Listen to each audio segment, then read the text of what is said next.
Okay. So Rose for Emily was written by William Faulkner, and you probably have heard the name. William Faulkner was a Nobel Prize winner, and he won, I believe, the Nobel Prize in Literature. This was in 1950. He was born in Oxford, Mississippi, and that was essentially what the inspiration was for every single story that he ever wrote. I mean, he lived briefly in the Northeast, but ended up going back to the South because I think he felt more like a Southern writer. The same way Flannery O'Connor. She had traveled and lived in other places like Iowa and New York City, but had ended up coming back to live where she felt more comfortable. And so Faulkner's stories are also infused with similar themes found in Flannery O'Connor, but their styles are very, very, very different, right? So Faulkner's stories also take place in the Deep South, usually Mississippi, in the made-up town, in a made-up county, if you will, and are really fascinating look into the transition of the South, again, between the old school traditional South of very strict norms or roles and to a more modern society. And a lot of the stories are like that, by William Faulkner. And this one in particular, Rose for Emily, represents one of those stories. So the story is essentially about this enigmatic woman called Emily Grierson, who was a staple of the small community from the time she was born, because her father was a very respected soldier, right? And so everybody admired him, and by extension, they admired Emily Grierson. They were one of these old Southern families, right? And what we are reading here is essentially, it's kind of an interesting structure of the story, and it's because the story is told, if we're looking at the point of view, the story is told from the point of view of the town, all right? This town where Miss Emily Grierson lived. And it's difficult to read at times because it seems like the story jumps back and forth into different times, right? So we start off with Emily Grierson's funeral, right? So kind of toward the end, but in the middle, which is called In Medias Res. And then throughout the story, there are these weird flashbacks back and forth between her being an old woman to a young girl to middle age to, and these stories are intertwined. And so it's fascinating because it's a point of view of the whole town. We, as the plural we, are telling the story. And so what it is that everyone in this town is giving us their own story and their own perception of Emily Grierson. Everyone but Emily Grierson. And we don't know where she's coming from and why she has done the things that she has done. We only guess based on what the town can tell us, right? And so the first few paragraphs are important so that we can understand a couple of themes in the story, right? When Miss Emily Grierson died, our whole town went to her funeral. The men through sort of respectful affection for a fallen monument. The women, mostly out of curiosity to see the inside of her house, which no one, save an old man servant, a combined gardener and cook, had seen in at least 10 years. So it's really fascinating that they refer to her as a fallen monument. We usually erect monuments to important people, important figures, sometimes even important events. So the question that you should be wondering is like, well, what is she a monument to? And why is she a fallen monument, right? Which indicates that at some point she was important, but she no longer was at the time of her death. Yet, because it's the South and because it's the Southern mannerisms, right, Southern culture, they go out of respect, and the ladies, of course, to see what the inside of the house looks like now at this time, right? And the description of the house is really important, right? Faulkner tells us it was a big, squarish frame house that had once been white, decorated with cupolas and spires and scroll balconies in the heavily lightsome style of the 1870s, set on what had once been our most select street. But garages and cotton gins had encroached and obliterated even the august names of that neighborhood. Only Miss Emily's house was left, lifting its stubborn and coquettish decay above the cotton wagons and the gasoline pumps, an eyesore among eyesores. And now Miss Emily had gone to join the representatives of those august names where they lay in the Cedar Bermuse Cemetery among the ranked and anonymous graves of Union and Confederate soldiers who fell at the Battle of Jefferson. So, in literature, as I mentioned in the Flannery O'Connor lecture, we look for symbolisms. I mean, not necessarily all the time, but sometimes they stick out and they're right there. And when the writer dedicates a whole paragraph to describing a house, we certainly want to pay close attention, right? Because we're looking for patterns. And here it is, he's describing a whole house. And what does this house look like, right? He says that it's a big squarish frame house that had once been white, decorated with cupolas and spires and scroll balconies and a hem. So this is a house, it's a traditional Southern home that used to be beautiful, that was on the most prized, the most important street of the town. And now it just stands there falling apart as all of these other modern, cotton gins and garages for the cars have taken over the street, have changed the street, and other people have moved away or changed their neighborhoods, except for Emily Grierson. Her house is still there, but it's not the beautiful house that it was in 1870s. It is dilapidated. They call it an eyesore among eyesores. And that is what's so interesting about this house, because this house, in essence, symbolizes Emily. Okay, and it's falling apart the same way that Emily's values have fallen apart, right? And it's something that the locals don't want to know about. They don't want to deal with it, right? This is after the Civil War. This is after the abolition of slavery. And everything that they see in Emily Grierson, this like hanging on to this old time, is the reminder of the old times that they're desperately trying to forget. And so what we understand about her is that she is someone who was an important person back in the day. And she was the daughter, I believe, she was the daughter of one of the important soldiers in the Confederate Army. And she was basically, as her father, they were absolved of paying taxes, which must have been great, right? Because of their position in the town. And so what has happened now, the town, because they're modernizing, because so many years have passed, they want to collect taxes from Emily Grierson. So the first attempt that they make is to see her in her home. They've written her letters. She has not responded. And so they decide to go to her house, right? The Board of Aldermen, right? So they decide to go talk to her, but of course she is resistant to this. And this is what's so interesting, the inside of the house that is described, and this is elderly Emily Grierson, right? They rose when she entered, a small fat woman in black, with thin gold chain descending to her waist and vanishing into her belt, leaning on an ebony cane with a tarnished gold head.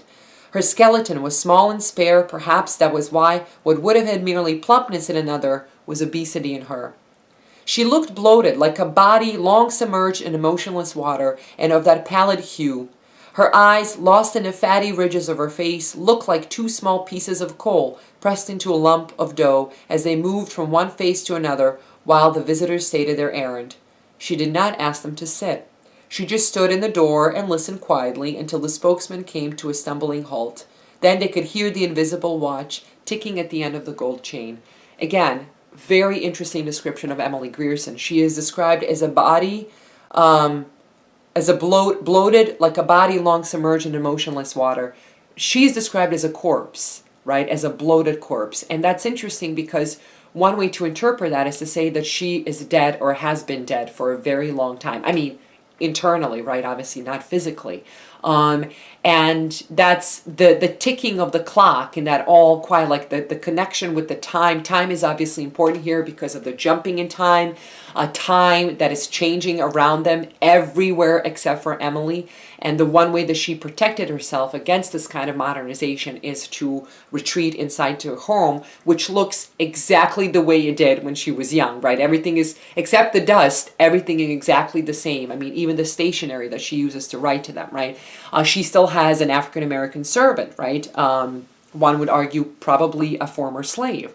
But he's still employed, and he too, like Emily Grierson, follows these very outdated norms because and laws really, and as soon as she passes away, he disappears forever, right? So that's what's fascinating, right? She's described as a body, and it's not the only time that she will be described as that, because there is a smell of death everywhere in this house, right? The dust that's covering the house. She looks like a body submerged in water. The house smells, right, which we'll later find out too, that they were trying to, instead of telling her and asking her about the smell, they threw lime around her house, so there's a stench of death and decay. and the house is decaying, right? So all of this points to something that's falling apart, not just within Emily, but in their environment as well, in their town. Okay, so there's a stench, and of course we know by the end why the house smells, right? She actually has had a decomposing body in her house, which nobody knew but probably her and her servant, right, her butler. So she says, her voice was dry and cold, that I have no taxes in Jefferson. Colonel Sartoris explained it to me. Perhaps one of you can gain access to the city records and satisfy yourselves. But we are the city authorities, Miss Emily. Didn't you get a notice from the sheriff signed by him? I received a paper, yes, Miss Emily said. Perhaps he considers himself the sheriff. I have no taxes in Jefferson. But there is nothing in the books to show that, you see. We must go by the... See Colonel Sartoris. I have no taxes in Jefferson. But Miss Emily, see Colonel Sartoris.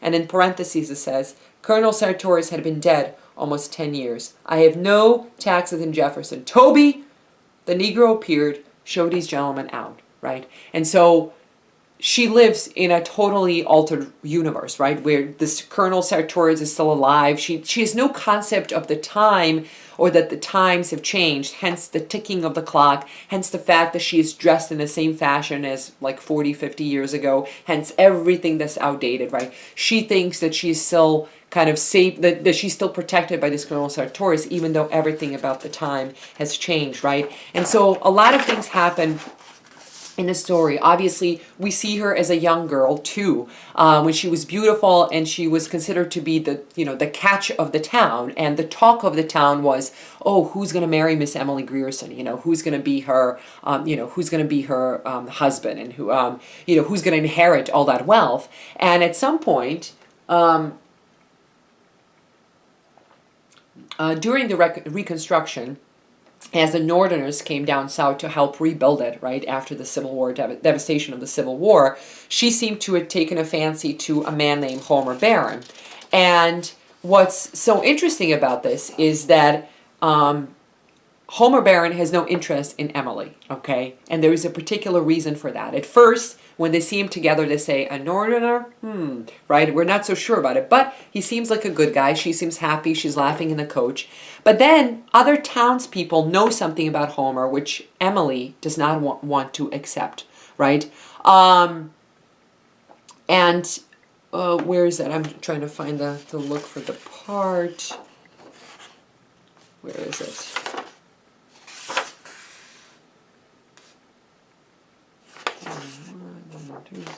Four. Oh, 303. Homer Barron, right, who was this guy who was kind of gregarious guy, right, a laborer, but they said like, oof, maybe she shouldn't be with him, right? But she seems to like it. Then when they find out about Homer Barron, that he's really not interested in her, he's really not interested in women at all, right? They keep calling her poor Emily. They start pitying her, which of course is the worst thing that you can do. And so first they said she will marry him. Then we said she will persuade him yet. Because Homer himself had remarked he liked men, and it was known that he drank with the younger men in the Elks Club, that he was not a marrying man. He was a homosexual, right? And he had admitted this in not so many words. He's not a marrying kind was a euphemism for homosexual at the time, right? Later we said, poor Emily, right? Because she does not seem to get it. And she seems to be totally out of touch and immune to the stories that are floating about town. And so when she finally gets it, poor Emily decides to buy some poison. And she actually decides to buy some rat poison, right? Which she says, which is interesting because rats as a traitor. Okay, and this is interesting for a lot of reasons. And so we learned a lot about Emily. We learned that she is kind of a complicated person. We learned that she is very much attached to the men in her life, father in particular, who, when he passed away, she refused to acknowledge his death. and she refused to give up the body, right? And she only did that once people showed up and it started to stink, and she had to. She has a very difficult time of letting go. She has a very difficult time of letting go of Homer Baron, as we find out at the end, most likely it poisoned him, right? And it kept the body and it slept with the body this entire time. So she was dead long, committing something so gruesome. She was dead long ago. She had no life in her, right? But they were watching her, the town is watching her change, right? And they watch her change from a young girl to a middle-aged woman to an older woman. And so at the end, when she passes away and they get into the house and they discover her hair next to the skeleton, I mean, that is the sort of the shocking part of the story, because it's so gruesome and it's so violent and it's so dark. That is truly a surprise, right? Because it's not necessarily expected out of a proper lady, right? There's a lot of these social roles. But it's interesting that she buys a poison that's called for rats. One of the running themes, I believe, in this story has to do not only with the change that the South is going through, which is reflected and symbolized by Emily and her inability to change. So the question that Faulkner always had in his stories and his books is, what is South going to do? Is it going to modernize and become like the rest of the world and accept that the world has changed? Or will it hold on to its values that will often be detrimental to it, right? So this death and decay that's surrounding Emily and her house is really representative of the decaying South and the decaying Southern values. Homer Baron, on the other hand, I think symbolizes progress, right? He is from the North. He is gregarious. He owns the town. He is homosexual and he does not hide it. And so there's something about the way he wants to live his life that is so contrary to the Southern values of the time that it's important for us to know that the poison that she buys is for rats, for traitors, right? So you can interpret that as traitors of the North, right, who have betrayed the South, right, in the Civil War, that narrative, or you can betray it as, you know, the traitor as in he betrayed her trust, betrayed her love, which she will not take and she will not accept, right? So that is sort of like the brief overview of the stories themselves. And so I hope that this helps you understand them a little bit better, and that we can look at the stories a little bit better. These are shorter stories for the 21st, when we meet again face to face. I expect you to not only have read these two stories, but also two other stories one is called Bartleby and one is called The Metamorphosis. These are longer stories, so it will take you some time to read them. They're not too long, they're not novels, but they're longer than these. And so what I'll try to do when I come back on the 21st is I will ask you if you had any questions about my lectures and the stories that you read. I will, check to see whether submitting homework, there were any glitches and what were the issues that we can kind of resolve. And then I don't mind going through some questions you have with these stories, and then we'll move on to the next two stories and discuss those and take it from there. So thank you very much for your patience. I appreciate it for this strange video format, and I will see you all on March 21st.